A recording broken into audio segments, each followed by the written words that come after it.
Hello, my name is Jordan, and welcome to my second vlog for my game design and graphics class at UNC Charlotte. Today, I will be playing Portal. Portal was published by Valve in 2007. It's a first-person puzzle platformer rated teen by ESRB. I played this game on my PC with a PlayStation 4 or DualShock controller. I've owned this game and its sequel, Portal 2, for a while, and I figured this was a good chance to finally play it.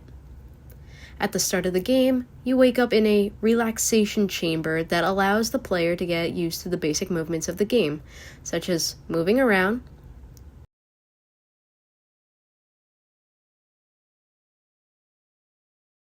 picking up and dropping objects, picking up and dropping objects, picking up and moving with objects while crouching,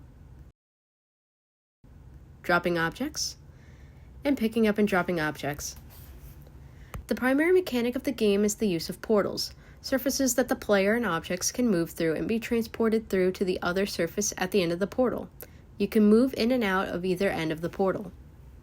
In this game, you primarily use a portal gun to complete puzzles and to advance to the next room.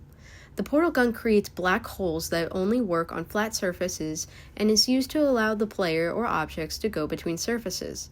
This power does not work on all surfaces, and the material of the surface serves as an indicator for whether the surface can be used to form portals. This game features a number of different obstacles such as lasers that hinder the player's attempts to advance to the next puzzle or test chamber. The gameplay is pretty straightforward. Each room has its own puzzle that requires you to make use of your ability to walk or jump around, to pick up objects, and to use the portal gun to connect spaces together. The controls and mechanics are easy to remember. Using a DualShock controller, the R2 buttons resemble a trigger when firing a gun, so it would make sense to use those buttons when learning the controls for the gun. After a while, you upgrade the gun to fire both ends of the portal. The gun uses L2 to deploy the other portal. The puzzles start off simple as the player is familiarizing themselves with the controls, but gets progressively more difficult as more objects and mechanics are introduced and the player begins to memorize the controls.